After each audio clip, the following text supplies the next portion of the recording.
What's up, jobbers, and welcome to the latest edition of the Jobber Knocker podcast. As always, Nestlemania alongside for the ride is a man that thinks I'm 47 and someone else is 40. They must be 100, JC. Yeah, the math checks out on that one, Nestlemania. And is this thing on? I think we're on this week. Those of you who missed us last week, we're back. Nestle and I did about an hour, 15-minute show that only we heard. But I will say, Nestlemania, the highlight that came out of it is hashtag JC's hopes come true. You didn't hear it, but I hope that Drew McIntyre would be Cody's next feud, and we got it. So even when the tree is falling in the forest and no one is around, it still makes a sound when JC's in charge. There are many things in this life that piss me off. None more than last Tuesday. We went hard. We had a great show, and it's just malfunction after malfunction, and we just kept going, and it was just I can't tell you how upset I was when I found out there's nothing. It just into the void it went. So it was a nice birthday present, you know? Yeah, great birthday. Just a great way to kick off my week. But anyway, we've got a lot to talk about. We've got Raw, SmackDown. If we want to dabble in AEW, we can. Of course, there's NXT, which is always cooking, as well as everything else. And yes, Joe, we are live. Thanks for being with us, my friend. We can dabble in Triple Mania too if you really do want to get spicy there, JC. There's a hamburger boy wrestling teaming with Lola and Iguana, so we're definitely going to talk about that for funsies. Hamburger.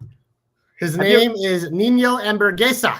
Have you ever watched ROH and seen Cheeseburger?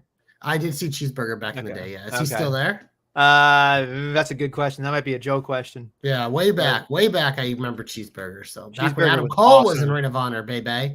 A lot of good stuff there with Cheeseburger. But we got a lot to talk about. You know what? Let's off the top. We didn't really get to talk about this because it happened Wednesday. Obviously, we supposedly had a show on Tuesday. The WWE is now signing a long-term deal with ESPN and their direct-to-consumer, whatever that means. I guess we'll talk about that at some point. And then, of course, was it yesterday or 2 days ago? UFC signs a mega deal with Paramount Plus and CBS. You're a WWE guy. You're a UFC guy.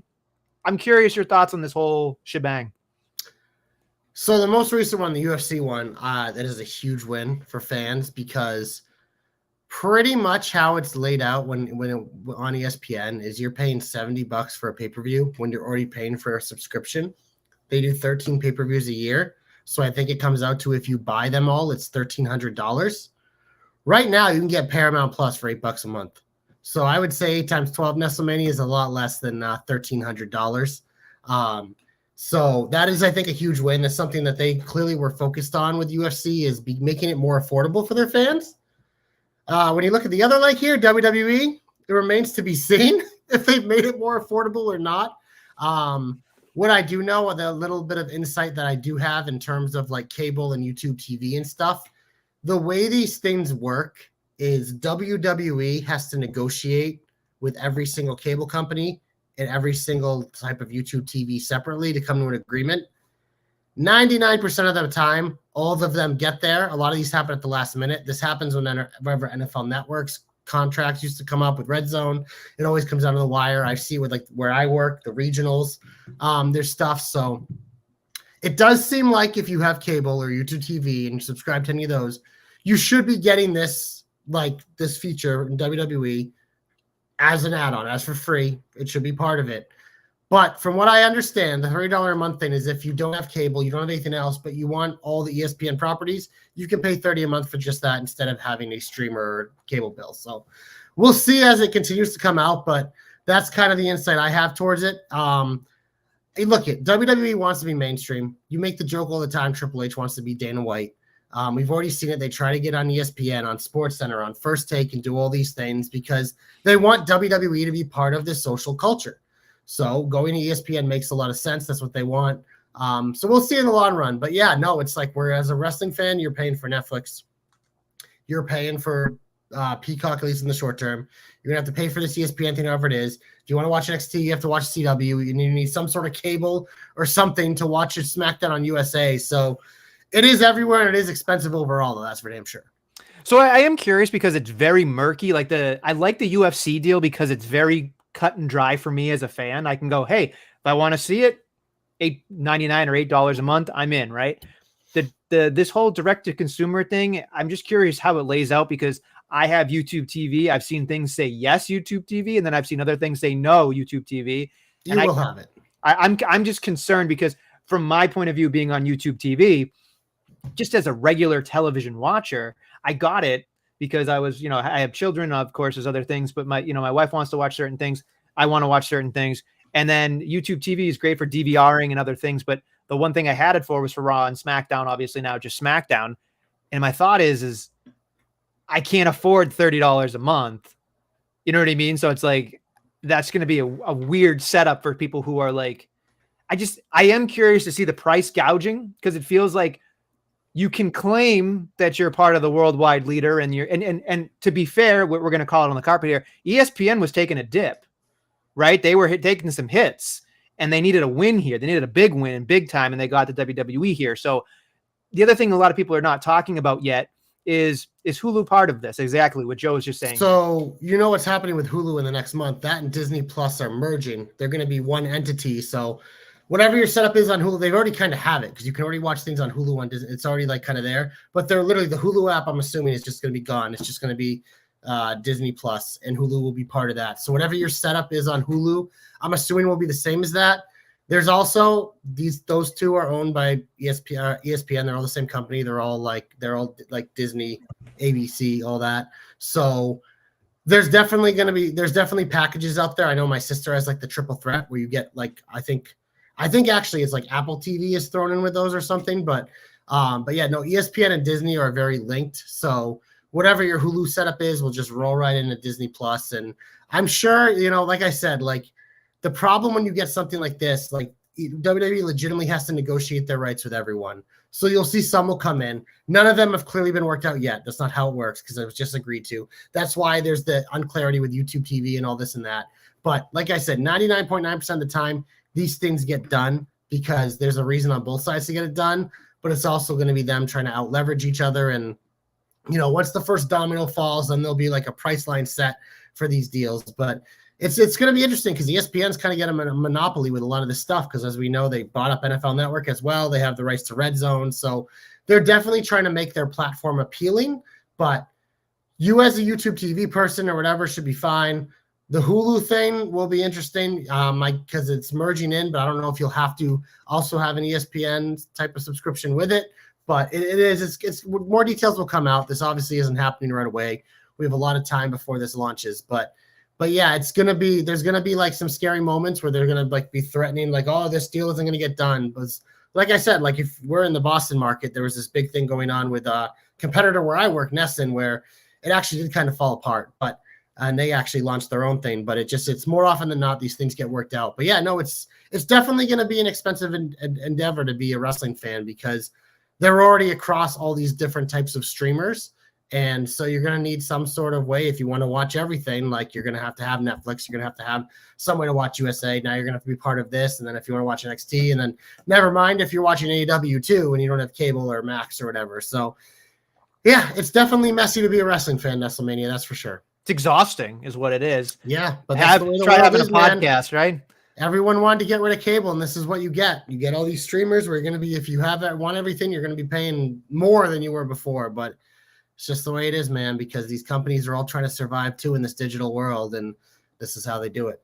Something else I wanted to bring up very quickly before we move on to the rest of the program is I'm curious your thoughts on the library, because that has yet to be determined in the library here. So like for me, and I'm curious, a twofold question for you and maybe everybody in the chat too, because I am curious about this. Does somebody come along like an ESPN, or does Peacock keep it for the library purposes? Because it's still important to some hardcore fans. However, with the digital age moving, JC, I was thinking about this on my ride home. Do you think it goes to YouTube? Because it feels like they have like the WWE vault, WCW vault. They've been putting out like full-term pay-per-views, and like YouTube can still be monetized. Maybe that's where it ends up. Yeah, it would probably have to be behind some part of like premium, I would think, because it is. But my assumption that it feels like, since all NBC will have after eventually is just SmackDown on USA, it feels like the library will end up on Netflix. I think that always kind of made sense. It will go that route. It's just, does Netflix want it? But I think that makes the most sense. But yeah, no, it's tough because you remember when we went from the network to Peacock, how long it took them to transfer a lot of this library, and people were frustrated. Like the one thing about Netflix is overseas, I believe that's where the library already is. So that would be a little bit smoother of a thing. So my guess, yeah, you see Danny saying it right there, who is across the pond. That would be an easier transition. And to me, that seems like if it's leaving Peacock, which I think it is, I think it's more likely to go to Netflix than to this ESPN. But then again, ESPN is trying to make this streamer work. They are buying up as many assets as possible, and maybe they feel like that's another asset they want. But I don't know. To me, my prediction is Netflix. I feel like there's a YouTube chance. I don't know. It just seems kind of clunky because I'm wondering if people like are they really going to care about it? Because after that, it's like, I mean, yeah, maybe the first rights for the first couple of things that have aired, but then like the old ones, maybe they don't care. I don't know. Yeah, it's also like the rights are going to be like the archive SmackDowns are still going to have the SmackDowns are still going to be on Peacock.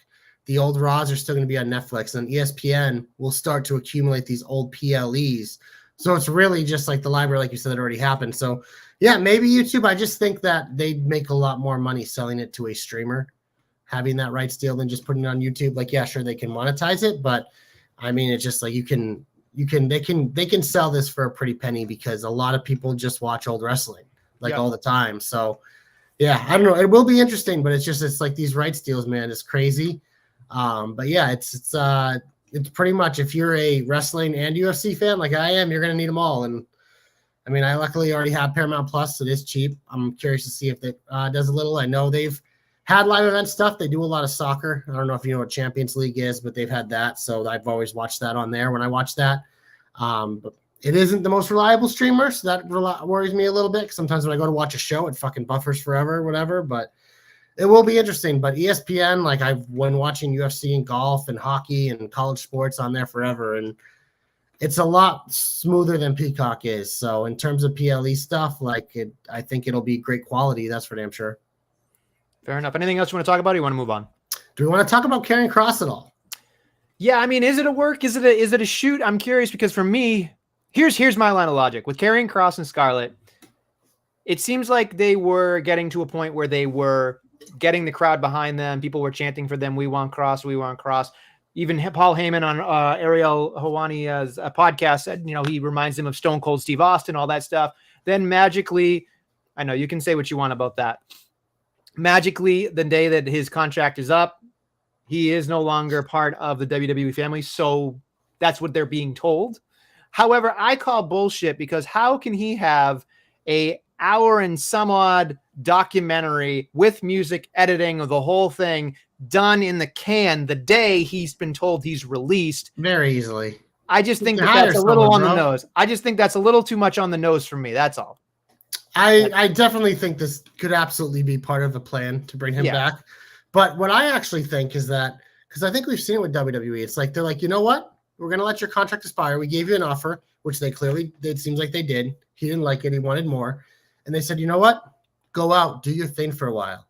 If you stay hot in 6 months and you want to come back, we'll gladly take you. But if you want to ride this wave, let's see what you can do with it and bet on yourself. And maybe we pay you more. Do it. So I almost think it's one of those things where it's like, we're not saying we're done. And I think part of it for him is like, he probably feels like he's worth something. Like him and Scarlett are worth something. And whatever they were offered, he felt like wasn't fair. And he's like, you know what? I can go do these things. I can do some things that maybe I didn't really have a chance to do there. And I can show them that, yeah, I am that guy. And then maybe they'll bring me back.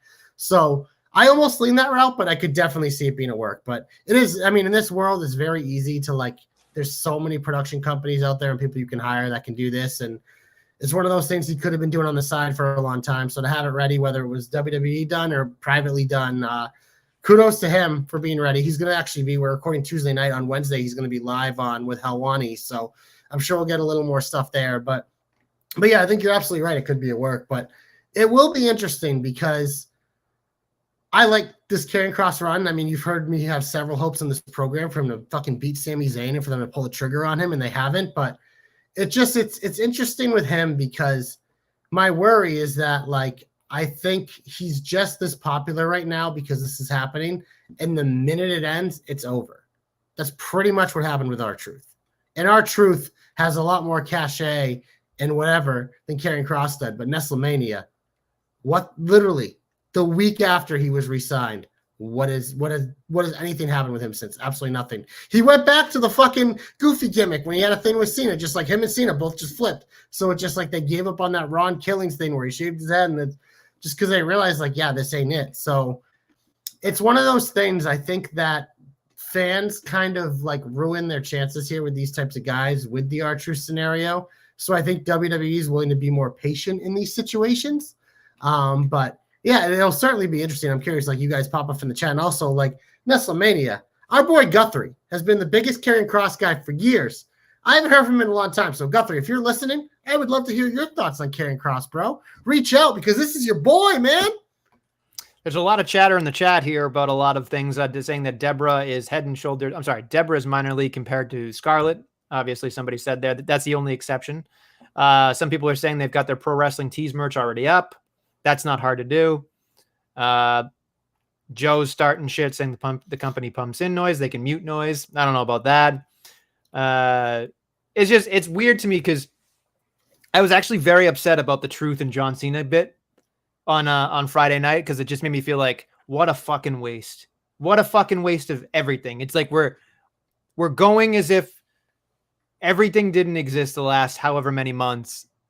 And I get it. I don't have to like it though. Yeah, no, we can certainly dive into deeper that when we get into like the Cena discussion. Yeah. But yeah, no, it's a weird case, but I hope he's betting on himself and he goes out and proves it. Because it's one of those things I worry that like once he just comes back in WWE and like we know he has a new deal, like it might just end because, you know, this was an exercise going on Twitter and I jokingly threw it into our chat just for some fun. I said, I'm just curious because I saw a lot of people doing this. What's your favorite Karrion Kross match? And it was funny just reading a lot of the things on Twitter, just like, and it's not, look it. Again, I have no horse in the race in this argument. I just thought it was a fun exercise because that's my worry with a guy like him is that like, I think he's really cool too, but most of his career, he's been super criticized for not being good in the ring and then just kind of being a one-dimensional type guy. So I don't know. It's an interesting case. That's for sure though. I think they killed him in NXT and that was the end of it personally. So he got pushed immediately to the main event in NXT too. Like, I know. He was a Triple H guy. He was put in right away. And he had the feud I think with like Keith Lee. He had a feud with Adam Cole. Like he was right up there. And it just like, you kind of saw the flaws immediately because he came in super hype, but you saw the flaws there. And then when he got called up, it just like they never really gave him much of a chance. And then he got fired, then he came back, and he still really hasn't ever got much of a chance. That's fair. But here's the other thing we didn't talk about. Kross was only in the main event during COVID of NXT. It's true.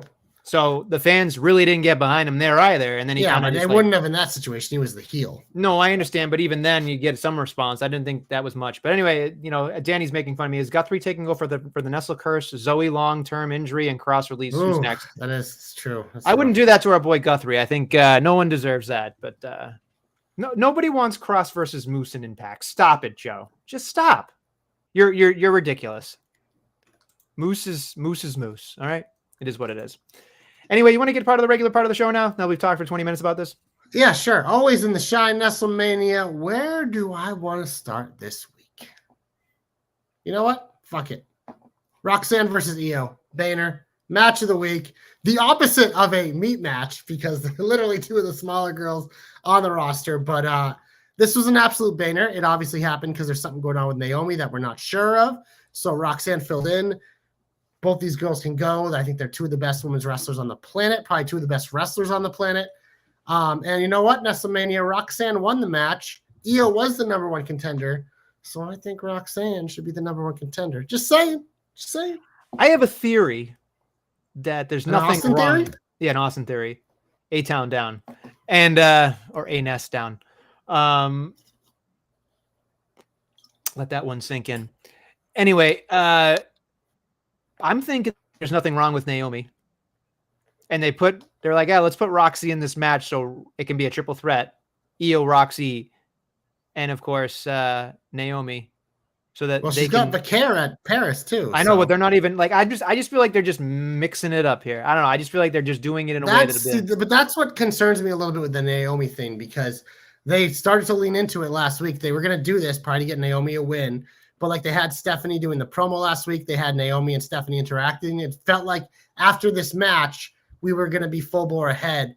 But the fact that Stephanie wasn't anywhere to be seen either has me a little worried for Naomi with whatever's going on.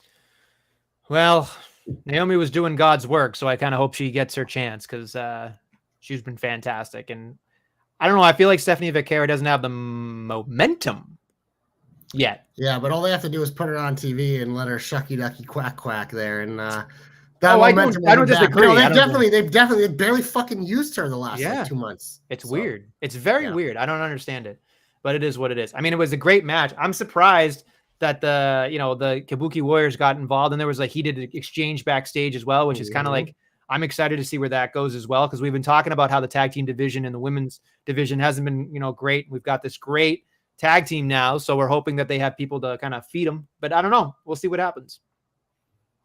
Speaking of the women's tag team champions, Nestlemania, you said it right there. Charlotte and Alexa just works. It just works. Their chemistry together is just getting better and better. It's something we mentioned it last week when we talked into the ether, that it's just a dimension of Charlotte we haven't seen in a long time. And it's a thing for Alexa where it feels like we haven't seen this Alexa in a long time either, because obviously she was off TV for a long time. But it feels like in a women's wrestling world right now where there's so much young talent, and so a lot of the veterans are kind of having trouble finding their place. Like Naomi found hers, and now these two have kind of found a niche where they're like, okay, we still got a lot to give, and we can do it in this division. You know how I feel about fucking dolls, Nestlemania, but I thought that was a nice little thing they did on SmackDown with her bringing back Charlie. I thought that was funny. I thought we all love callbacks like that. And of course, that leads to a match with Chelsea after she interrupts, and Chelsea goes through a cake, and we all love to see that. So I just think the Charlotte Alexa thing is working. We haven't really got to talk about it since they won the titles in front of an audience, but I think this dynamic's working. I think it's exciting, and you mentioned it there. You have the Kabuki Warriors. We're clearly setting up some sort of Io and Rhea thing where those two teams will probably duke it out for a bit, and it seems like Charlotte and Alexa will deal with the Secret Harvest for now, but it feels like for the first time in a while, it's like after they released all those tag teams, it's like, okay, we're going to have a little bit something exciting here with some upper echelon talent, which I can get behind. Yeah, look, I mean, I'm all in on the Bliss Charlotte train. I think that's wonderful. I think they complement each other real well. And I think it's like you can actually see Charlotte Flair, Ashley Flair, the person, having fun.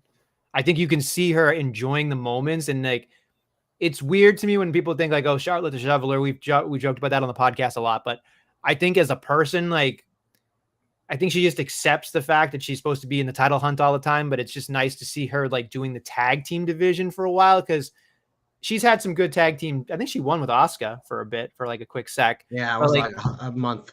But like this seems like they haven't really done. Maybe I'm wrong. Someone can correct me. I'm sure they will. They love to.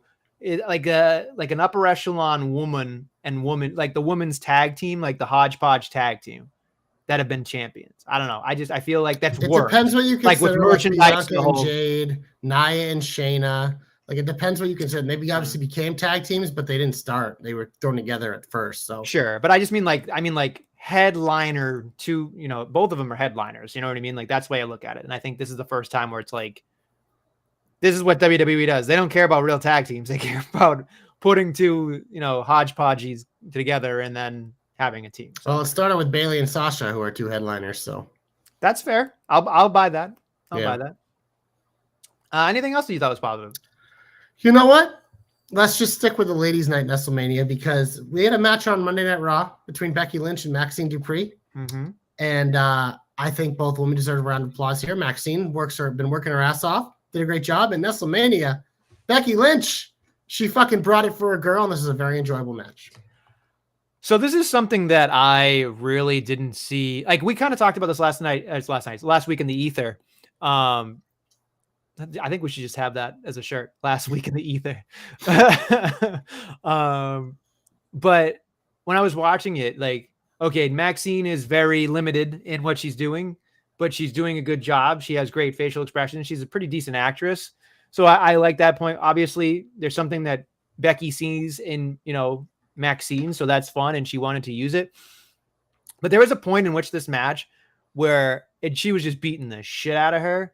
But then it was time for her to get her hope on and her comeback.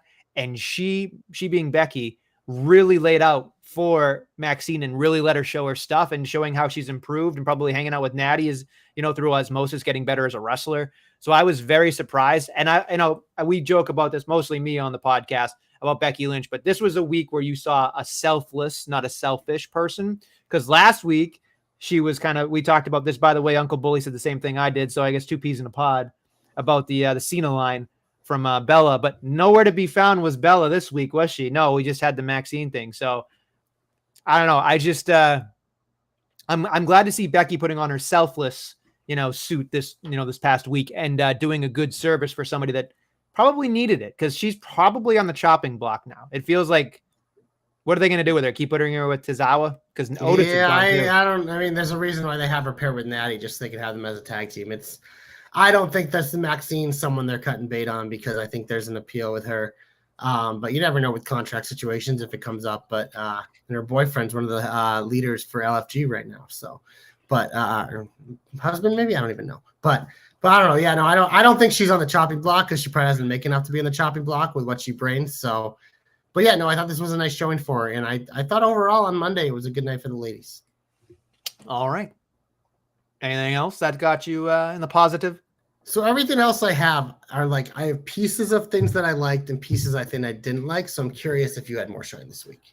I mean, we didn't really talk about SmackDown that much, but I am curious, because to me, I think Quebec across the board, just what a great wrestling place. They were on fire both nights, Monday and Friday. Loved watching it.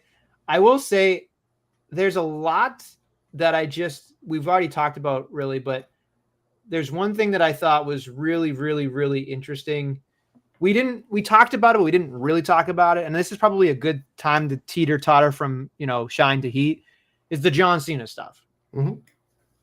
This falls right into the category I just mentioned. There's a lot of things I liked here, but there's obviously the big reason why it's interesting. I will say this much. It's great to see him enjoying the moment. It's great to see him doing his John Cena. Massive pop at the beginning of Friday night. Everybody enjoyed it. He's having a good time. I thought they had a mega match right there at the end on SmackDown. I did count. He took 0 bumps, so I don't even know if you clarify that as an appearance or if a match. But he was barely in the match. Barely in the match, as Cody did all the work because he's the QB1. But all I kept thinking about was, okay, great.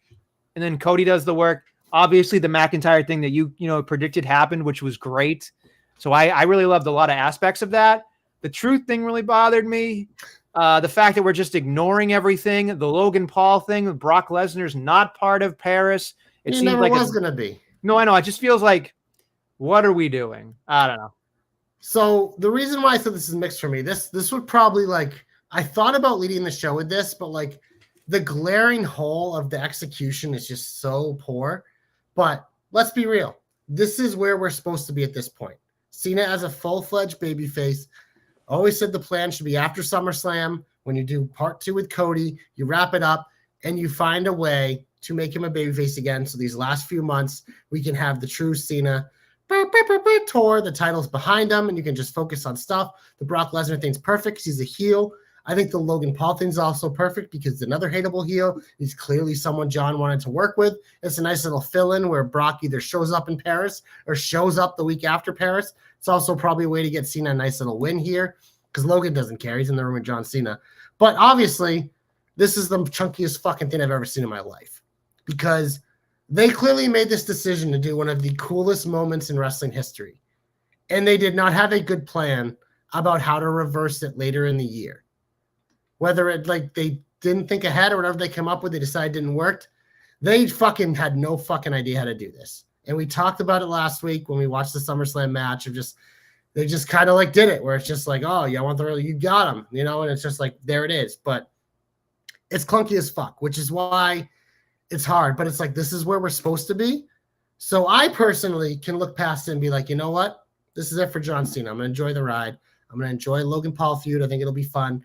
Brock Lesnar feud. It seems maybe it'll be at that pay-per-view they just added that's going head-to-head with the AEW show. Feels like a Cena Lesnar headliner could do it there as we get closer and closer to his final date. But yeah, no, it's just it's fucking weird. And it was cool to have this match. I mean, these guys are pretty much the entire show. They kicked off the first half hour of SmackDown. than they were the last 20, 25 minutes or whatever. So they pretty much like that's half the show, as it should be when you have these 4 type characters and you're setting up a major Cody Drew feud and you're setting up a Cena Paul feud. But in terms of execution, Nestlemania, I don't think they could have done a worse job. But again, I think I can get over it pretty easily because what do we have? 11, 10 dates left? But isn't that weird that you're like, I can deal with it? Like, you shouldn't have to. You shouldn't have I know to, they fucked it up, but it's just like you shouldn't have to do the mental gymnastics to be okay with being like, here's one of the greatest of all time. I'll let it slide. Like, we shouldn't have to do that as a fan base. That's my biggest takeaway. Something else that somebody popped up, and it wasn't me. It wasn't an original thought, but it was someone else. I wish I had wrote it down, but it was really fascinating to me. It's like, what does John Cena love about Logan Paul? It was like, John Cena was like dealing with him in the Royal Rumble. John Cena dealing with Logan Paul at the Elimination Chamber. Then they had the fucking tag match. Now they had this fucking tag match. You know what I mean? Like, they were a tag team. Now they're against each other. And then now they're having a match in Paris. And it's just interesting to me because he really, like, John Cena either wants to teach him something or Logan Paul won't shut the fuck up about it. And they want to make sure they have it. It's going to be interesting to see what happens in Paris. But the Brock Lesnar thing to me makes me feel like, are they waiting for Saturday night's main event? Are they going to wait for it to be a Bad Blood? They just announced apparently to go against All Out in September. Are they going to wait for Brock Lesnar to be his last match so they can transfer all that energy to Brock Lesnar and Brock Lesnar can do something with it? I don't know. Because if you go out on your sword with Brock Lesnar, I feel like that's a pretty damn good ending. I think it's Bad Blood. I think it makes sense. In a Hell in a Cell. When I saw when they announced that pay-per-view, I'm like, this feels like a Cena Brock easy. Now that you're telling me it's Bad Blood, it's like those two motherfuckers had plenty of like on-screen feud Bad Blood through the years. Like, that's a good opponent. And that's why to me, like, the Logan Paul thing made sense because it's like, I never thought Cena Brock was going to be in Paris. You obviously bring Brock at the back of the biggest show of the year. What do we know about Brock? He's more part-time than even Roman Reigns is. So it's like he can come back and he might not be back for like 6 months, but you set it up. So then now the beauty of Brock Lesnar is that every time he comes back is pretty much a fucking return. Because it's just like, we're probably not going to see him for 3 or 4 weeks after SummerSlam. So to come back, it's another big deal, whether it's a surprise or they announce it or whatever, whether it's in Paris or they do it the SmackDown or Raw after Paris. Like, to me, it feels like it's, I don't know. The last match that I thought about it, like, who do we think it was being? Like, I don't know. Because he's already done Orton, he's already done Punk, he's done Cody twice. You think maybe he transfers it to maybe a young guy, but it's like, who's that young guy? So your boy, the backcracker says, how about we translate that energy to someone other than Lesnar? I agree. Here's my caveat. Grayson Waller. I agree. No. The last match he has, Gunther. Did we ever get that match? Nope. You want to see that energy move? Yeah, that's an all-time. That is an interesting one. He is someone that I would put because, like, just trying to think of guys. Like, if I had a short list, I would want it to be someone like a Gunther because Doc's right. It's like we've seen it with Lesnar, and honestly, like, I wouldn't mind if he beat Lesnar at Bad Blood. I think that's why I don't do it last. I wouldn't mind like to see him get one over because, like, I don't think Brock, like, whatever. Brock doesn't need it either. Shimmy, yeah, Joe, that'd be a great one. But I mean, I'm like half joking about a guy like Grayson Waller, but like that's the type of guy I would do. I mean, Femi, that would be fucking cool as shit. Because his debut comes up, beats John Cena, but I feel like it's got to be something like sentimental or something meaningful. I don't know. It's just, it'll be interesting. We'll see if the Brock thing does happen at Bad Blood, like I'm projecting there. But it's like, how many more realistically matches do we think he has? He has a Logan match. 4. He has the Brock match, and then 2 more. I think there might only be 3, unless there's another War Games. Tag match. There's War Games. Is that does he go into War Games or does he have his own separate match there? That's another interesting point. I don't know. You know what really hurts my feelings? It's just like, and I know you're gonna roll your eyes at me because we both kind of like we're over this person. But I was looking at I was looking on Facebook the other day, and it had a quote from John Cena saying, "I've got a lot of great, like, I forget exactly. He basically said like really famous wrestling soulmates essentially." And he had like a list, and it was Orton had the match, Punk had the match, right? And you keep going down, you're like, Lesnar had the match, Seth Rollins hasn't had the match with Seth Rollins. I wouldn't even clarify that as a soulmate, but whatever. The last one broke my heart because I remember all the fun I had going to these shows and watching these matches was Edge. Yeah, wouldn't that be something if we he could would have been a good one to have on this? Yeah, just to put aside the ego of WWE and AEW, if they could work something out to have that one night and be like, we'll give you Edge for the night and you can trade someone from WWE over there, like that would be one of those things where it'd feel like everything's right in the world. I'm not saying it needs to be the last match, but boy, would that be something else. Yeah, no, he's the one that kind of, I would say, got away from this tour. As much as I'm sick of the coke dope, that would be one. But yeah, I don't know. If you're really going to make this a big fucking deal, that would be like, this is special. Like, that's special to me. But I don't think they're going to have. That's my hope. That's my hope right there. That's not happening. No chance. All right, other things that you're iffy about? Go ahead. Death, taxes, and Seth Rollins ruining a tag team main event, like on Raw. Just like this is rinse and repeat. This again, another thing in the ether was me just coming to grips of like, this is our future forever is fucking shitty Seth Rollins. And I saw our boy Dom spouting off on Twitter being like, how am I supposed to believe Rollins as this big leader when all he does is run and hide like a little pussy? I agree, Dom. He is a big little bitch, but that's why he has the big fucking shoe boy and fucking Barky there, math boy. The Braun. Again, this is another one of those, like, I love the breaker stuff. Like, I love the fact that at the end of that segment, he's losing his mind screaming. Bronson has to hold him back. And it's like, he doesn't need a mic. He just yelled, he's 47. He's 40. They're like 100. I'm just like, it's like, I died. I thought it was great. It's hilarious. Like, Braun, he is the only part of this that's keeping me alive. I appreciate Bronson Reed, and we can talk about this in a second too, but do you fucking give a fuck about a Bronson Reed Roman Reigns match? Does that appeal to you? Because it doesn't to me. No, the Shula Fala, like, I agree with Bertsky. The Shula Fala did kill a lot of people. Like, that's really fucking. It's funny, but the like, tribal thief is funny. Yeah, but like, it's just like you're not going to get up for a Roman Reigns and the Aussie going at it. You're just not. And Seth Rollins is kind of just sitting there, putting his thumb up his ass all the weeks, and he's just laughing his way and doing whatever, and that's fine. But we've seen this before. We've seen it with the Authority. We've seen it when he was Monday Night Rollins. We've seen it when he was the Messiah, when he was the Beast Slayer. Any iteration of him, the minute he starts off Monday Night Raw like it's fucking Saturday Night Live with a fucking open monologue, I'm out. Like, I might as well not give a shit. So, and that's why this week it was a little refreshing because they did it a little differently. But like the minute they announced tag team main event, I'm like, well, this is going to lead to nothing. Seth's going to attack. It'll set up some sort of multi-man match at whatever. I thought it'd be a triple threat, but Mr. Uso, Jay's in there. He's done, you can look on the internet if you want to see speculation as to what his family issues are, why he had to maybe, miss a week. But I'm not going to talk about that on this program. But yeah, Fatal 4-Way at Clash in Paris. I think that's going to be a fun match. It's a good way to once again keep Punk, like the Punk Seth thing, alive and to keep pushing that down the road. And either LA Knight or Jey Uso can take the pin. And then I just have a feeling like this next 6 months of Seth Rollins is only going to be with these three guys. And I already have fatigue with Seth Rollins with these three guys. The Punk's the most interesting to me, but I like it kind of as like working towards it. But like Seth, LA Knight, Seth and Jey Uso, I'm so fucking over that. It's just like, I'm so over it. So I don't know. It's going to be tough, and I'm not loving the main event scene for Raw right now. Will you be excited or get up for if Sami Zayn is the guy that beats Seth Rollins?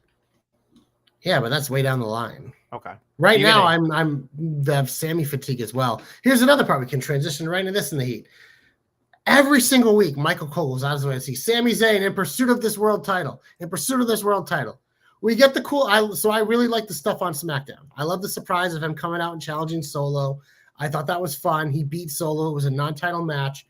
It's like, okay, I think that's cool. It's obviously like whatever. That's where he's from, and it was a cool pop and whatever, and him and Solo, the history. But then on Monday, the MFTs attacked Sami during his match with Rusev. And I was just like, you can't keep telling me that Sami's pursuing this world title, but now he's in a feud for the U.S. title. Something isn't adding up here. You're telling me one thing, you're showing me something else. So it's just like, I know we have a lot of time before maybe Sami gets there, but like, can we just stop fucking sending mixed messages? Like, let's have some good communication here, WWE. So I think what they're doing is they're rebuilding it to be the fucking bloodline minus Roman Reigns going up against the MFTs. Like, that's what I actually believe. I know. It's stupid. We're not Can I done. get Solo and Mello to feud, bro? Do you remember their feud in NXT? It was fucking great. Run that shit back. Maybe we'll get there. But it's just like, can we just like the MFTs, like the name isn't Bloodline anymore. They're calling them the MFTs. Can we let them feud with fucking other people for now? Just like the Jacob thing is over. Hopefully Jimmy thing. Like, can we just get Solo? Like, Solo's so good as a heel. Can we like mix in some other people that aren't fucking related to him, please? Or fake related to him, honorarily. You're talking about Jeff Cobb's not related to him? Honorary Sami Zayn is what I was referring to. Oh, okay. I'm not talking about his actual faction because I enjoy it. I enjoy the whole thing. Like, I think Solo, just like his character works, and having all the fucking faceless henchmen, I think just works. But it's just like, I'm talking about opponents. Can you get the Mellows? Can I get some of these other like solo baby faces we have going on? Like, you know, just not fucking anyone related or honorarily related to him for a little. Talk about roster. Talk about roster. Not a bloodline. Talk about roster. That's what we were talking about. Yeah. All right. I totally agree with you. I thought it was a nice little transition, but it was, I think, here's the thing. I think Sami Zayn's moment was with Roman Reigns. If that was like as high as it gets for him, like, I'm excited when he wins. I'm sure it'll be a good moment. It'll be emotional. But to me, and I know they couldn't do it based on the particular elements in the story, but boy, that was the moment. Like, that to me is the height in which you believe Sami Zayn could be world champion, that you would get behind him, that you would want to see him do that. I'm just very, very, very concerned that when they finally pull the trigger, it's too late. Too late. And people won't care or be as invested as they were when he had a chance in Montreal against Roman Reigns. Yeah, but I never bought him having a chance there because it was the wrong time. It's also I understand that, but I'm also saying, no. The bigger thing to me, I don't see Sammy as a WWE champion. I see him as a world heavyweight champion, which I know they're supposed to be equal. And you can say that whatever. On paper, whatever, they mean the same thing, but we know they're not equal in Nestlemania because if you look at the list of the WWE championships, there's very few scuff marks on that. Where the world heavyweight, like, that's the one that's like, we'll take a chance on this person. And like, okay, I love Sami Zayn. I want him to be a world champion, but to me, he's beaten, like you said, Seth, or winning it like Punk does, a 50-year-old Punk winning the world heavyweight. You know what I mean? It's just like, he's not touching the Cody, the Cena, the Roman title. He's winning the other one. I don't disagree with you. I just think it's interesting how they're gonna go about it, and it's too late, in my opinion. Way too fucking late. So it is what it is. Oh well. If it's against Gunther, I'm gonna be very upset. Like, it's like, I get it. He's got Gunther's number. Move on. Gunther's taking too many L's lately. They gotta, like, that's why I like the idea of him versus Cena, because I think it's a nice way to something meaningful away from the title for a bit for him. Mm-hmm. Well, we probably should move on. I am curious your thoughts on I'm not really a big fan of the where we're going with Tiffany, but we don't really talk about it too much. It just feels like here we are. Where are we going with Tiffany? Refresh my memory. I'm blanking. She had a promo with Jade for a second, and then of course. Oh yeah, they kind of teased the Jade heel thing when Kiana gave her a card. Yeah. I mean, well, this is another thing lost in the ether last week, so I'll talk about it quickly here. But like, I was so disappointed. The one surprise for me to SummerSlam and disappointment was Jade not beating Tiffany, because I think we both agreed like we just need a change. And if they didn't want to do it with Jade there because maybe they want her to like go through a character change first, that's fine. But Tiffy's resume, like on paper, like she's starting to stack them up, but like her reign has sucked. Her matches have been better recently. Her match with Jade was good. Her match with Trish was good. Before that, not very good. Her promos fucking suck, dude. She's not a baby face. She's not. I love Tiffany. I have Tiffany epiphanies all the time. It's always Tiffy time in this household. But by God, she sucks as a baby face. So she's either got to turn or she got to lose that title and we can reset that shit. But yeah, no, I think you're right. I don't know. It's a mess. It is a mess, and it makes me feel like they're holding a pattern here. And like I said last week, Jade needs to have a character change in order to snap and be a heel and then get it back. As I said, maybe Nestle's hopes will come true someday about that. But I don't know. When I'm watching it, Tiffany has just there's no mission statement anymore. She's just kind of there. It's just like there's no reasoning to anything. So I've lost interest in everything she does, and it sucks. It just sucks. I don't know. Moving on to something else that's kind of, I don't know, all over the place here was, well, I don't know if we're going to talk about it too much, but Lyra had some bad acting. And all I kept thinking about was, she's a good wrestler. She's fantastic. Crowd was getting behind her. She was feeling her promos with Becky. And then it seems like the wheels have come off on her. And I have watched this person fall from grace. And I just think to myself, they don't know what to do with her. She doesn't know what to do in the situation. And I don't believe that there are people who, here's my thought process. And I know people are going to probably hate me on this and I don't really give a shit, but here's my thought process. You do all this fucking work in the PC. You learn how to bump, you learn how to cut promos, you learn to do all this shit. You learn how to be an ambassador for the brand, all that shit. You learn all this stuff. Why not give these people acting classes? Because by the time they get to the fucking main roster, none of these people, and I mean, that's not fair. 90% of these people can't fucking act their way out of a paper bag. And what is the most important thing, JC, when you are doing something when you're on the main roster? It's not wrestling. It's connection. It's having a promo, having a connection with that audience, feeling real and authenticity through your veins. I do not believe a goddamn word that Lyra is saying. It seems like she's doing community theater, and it just hurts my feelings because now we're going to see the warts on all of this shit. First off, yes, this is a bad promo. Second of all, though, I need to take a sip of water. Hold on. As he drinks from his cup that I'm sure someone spit in. This is a complete overreaction by you because this one segment, it was bad. I didn't like the position. She's got a string of bad segments. Hold on. She just came off one of the best feuds of the year, so we're going to chill with that. But I didn't like the position they put her in this segment because you're coming off this very unique, cool Bayley vignette. And it's like, I like that you go to someone after it and like they can have some sort of reaction, but to make the whole thing forcing her to have a reaction to it, I didn't like that. You're dying over there. I'll say this much. I don't like the fact that Lyra looked like shit in that Becky feud. Here's the thing. I think Becky might be the new shoveler. I think Becky might be the one shitting on all these people. She's going to say she's helping them, and I'm sure she is in her own way, but I feel like it's the opposite of a Roman Reigns vortex. Roman Reigns brings all the tides of the ship, so they all rise with the tides. But when you face Becky Lynch, it's like you fucking murder yourself at the end of that. Your career takes a fucking plummet once you touch the Becky Lynch vortex. That's what I'm saying. We just had earlier in the show about how she made Maxine look good, and I think a big part of the reason why the Lyra feud was good was because of her. So I think there's part of what you're saying is true, but I think this is a gross overreaction for 1 week because Lyra's someone who has found that connection with the crowd the last 6 months. She was the first ever Intercontinental Champion for a reason. There's a reason why she's still been featured on television with a very competitive women's division. She's clearly going to have something going on with Bayley. I just didn't like the way they did this week. I didn't think that's how you should execute it. I think she was put in a poor position, and then she had an even more poor performance. But I'm not going to overreact to one thing because next week she'll probably come on here and have a great showing, and you'll have to backtrack on your fucking overreaction like usual there. What's going on with your hair, buddy? Did you just get electrocuted? No, I got a little cockatoo today, But yeah. When you got, I can't breathe. You have messy hair. What's going on? It's a fucking nightmare of a night for all of us. It is what it is. I think we can get into the hope. You want to get into the hope?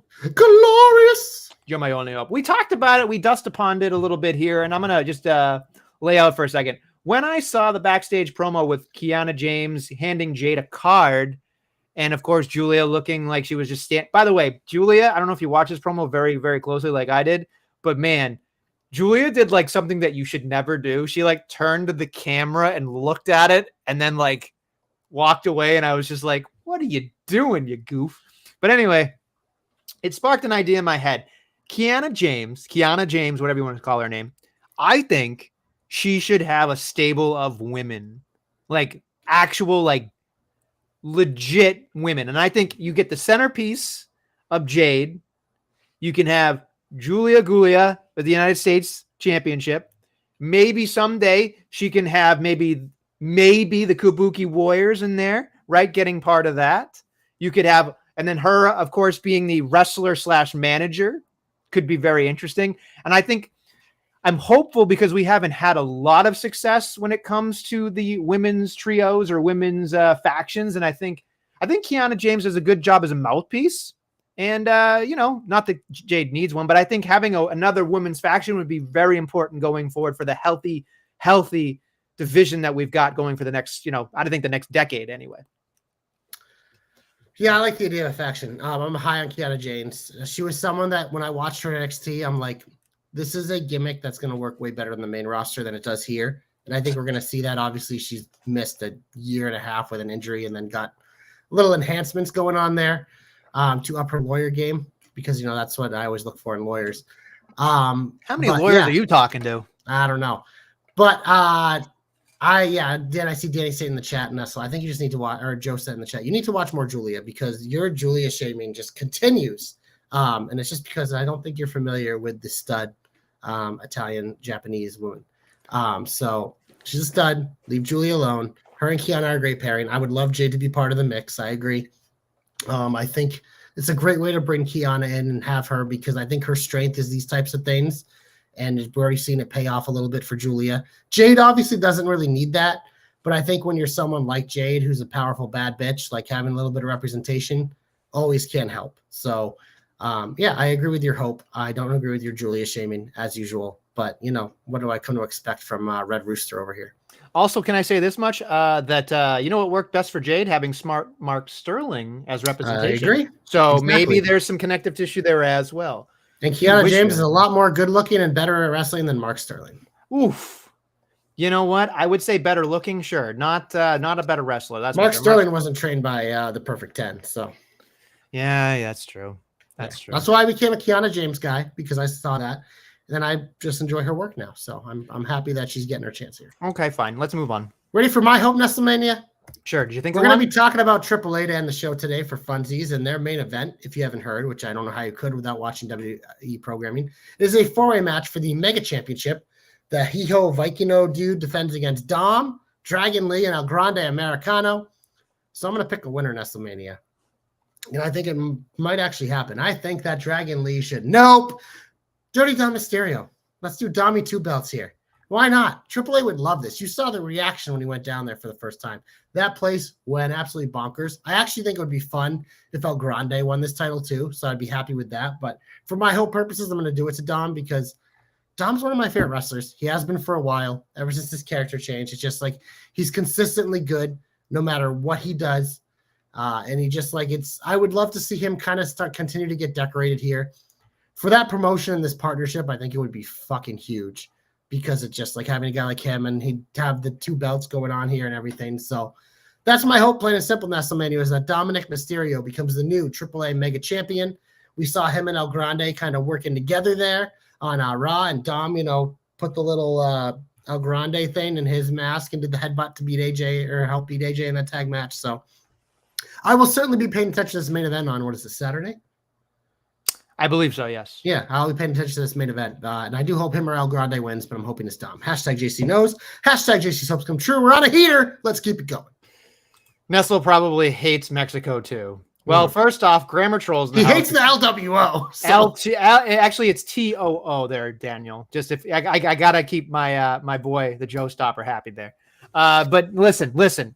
I do hate the LWO. Can I? Something we didn't bring up? Yeah, we're gonna go into 2 quick things. I'm gonna do 2 quick comebacks. First off, since you said it, LWO, Dragon Lee has been in the LWO for like witness protection. I don't know, 6 months it seems. Hasn't done a goddamn thing with him. Then he tags up with AJ Styles. AJ Styles fucking did more for him in one night than the LWO Association backstage segments, T-shirts have ever done for Dragon Lee. That was a fucking great fucking tag match. And Dragon Lee and AJ Styles did a fucking incredible job.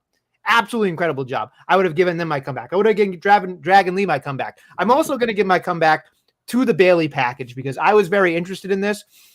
You saw it before me. You were very intrigued by it.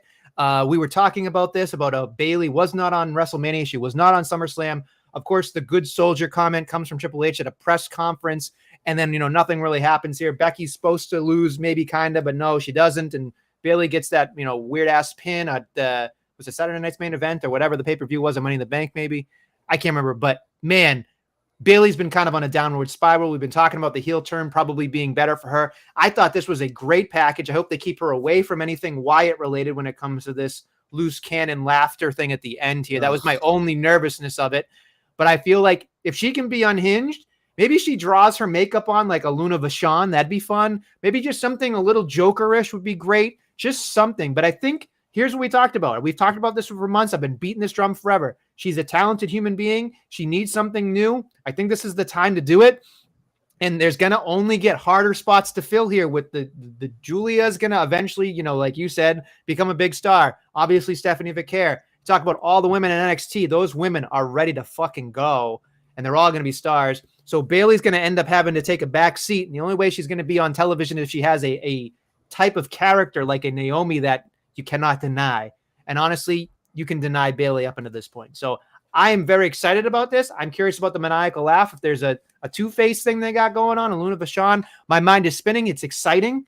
And I'm very excited for a character that I want to see. And I hope they live up to my expectation, which is very hard, I know, as a fan. But I hope they blow this one out of the water because she's fantastic. I don't think they're going to get too creepy with it. The laugh I kind of saw is like, that was kind of the laugh she had when she was like the heel as the ding dong, hello. So I think it was more of like hinting that she's headed in the direction of being a heel. I do hope it's different than last time. I'm sure there will be some tweaks to it. And I could see a little more of an unhinged type thing. Hopefully not a lunatic fringe because we've seen that before and it, you know, not super fun. And, you know, then he'll go and jump on nails of bats and shit, stupid dumbass. But yeah, no, I'm hopeful for Bayley. I'm excited that they have something going for her because, like you said, she's super talented. My comeback, Nestlemania, you can't miss it because Mello don't miss, baby. I just love this segment because obviously, like the Mello thing, like they're gonna do something with it because people are upset that he hasn't really been being used. We know there's like always the storylines about how Triple H hates black wrestlers, so it just add that on top of it in terms of like the booking, but.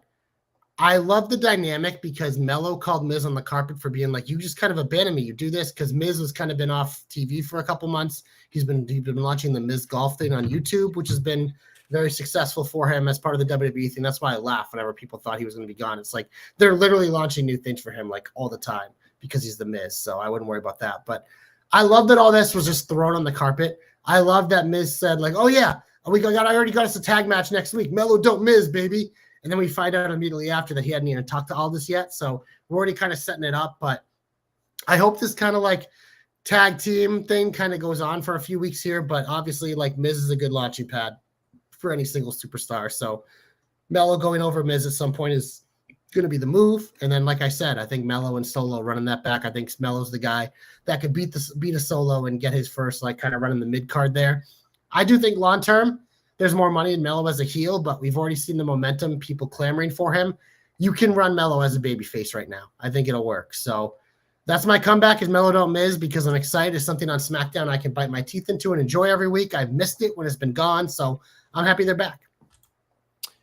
He's also been doing American Gladiators with Wardlow, right? I didn't know it was with Wardlow, but yeah, Miz has been doing a million things because that's what the Miz does. He does everything they ask him to do and more.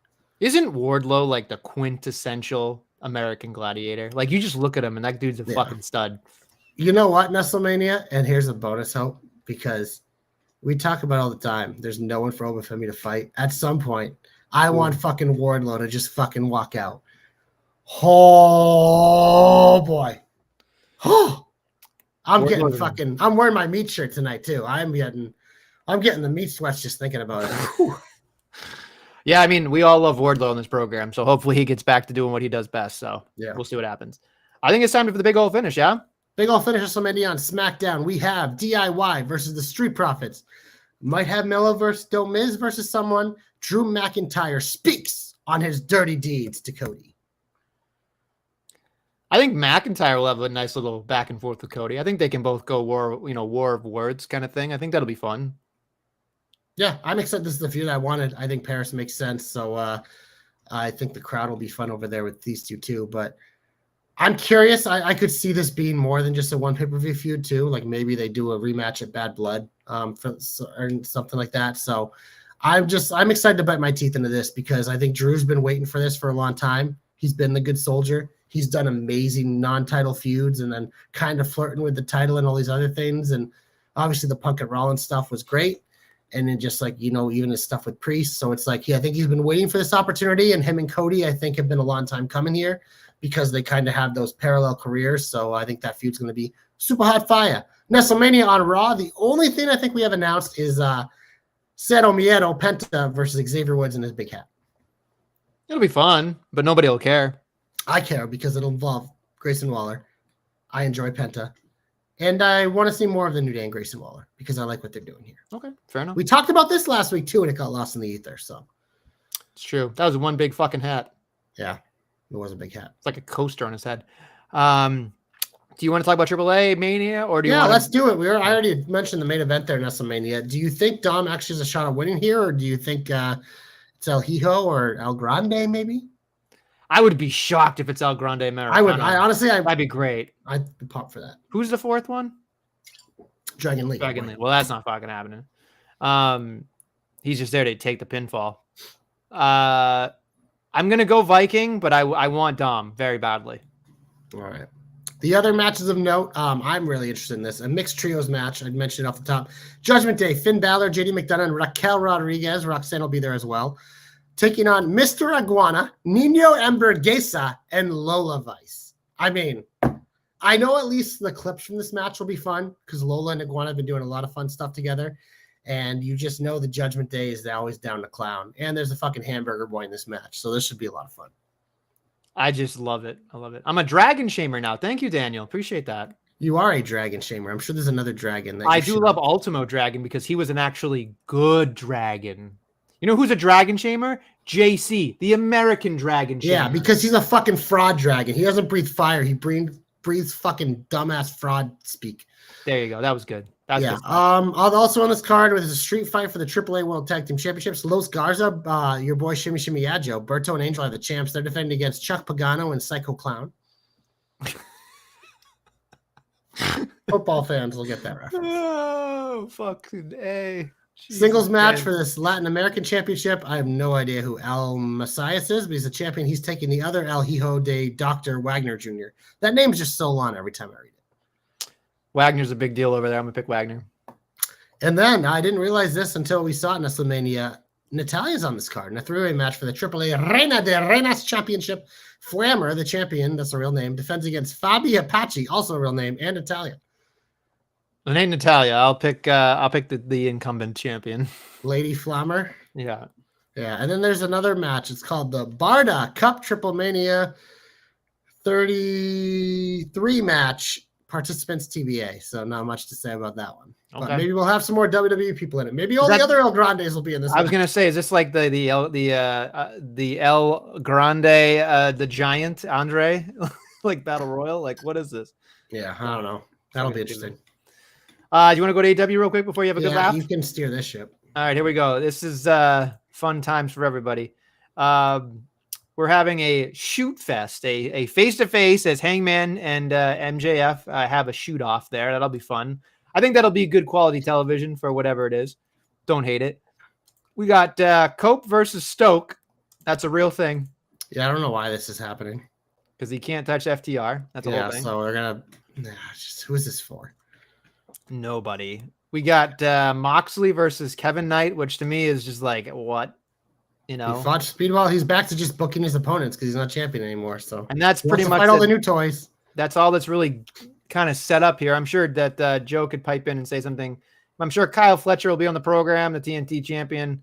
I'm sure there's be other things here, but I don't see anything on the lineup here from. They do a terrible job, an absolutely terrible job prepping everybody to watch their show because they don't know what the fuck they're doing, and you tell by watching the show. The show's a fucking mess. I don't know.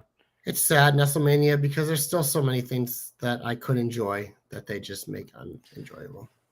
Vacation Joe did stay awake. Good job, Joe. You're up at 9:30 at night. You old fogey. Anything else you want to get the fuck out of here? I do want to say Nestlemania as a extra comeback. I know we shit on the music makers of WWE, but you know what? Every dog has its day, and that Blake Monroe theme fucking slaps. I can't stop listening to it. It's fucking great. So they may suck at everything they do in life, including ruining Roxy's son. But the Blake Monroe theme fucking smacks. So the day they finally get rid of these shit bums, hopefully they can keep that one single Golden Goose song because that entrance is phenomenal. And I'm excited to go watch NXT right now. All right. Well, on that note, On that note, thank you for listening and watching the Jobberknocker podcast. We'll be back next week with some more Jobberknockery.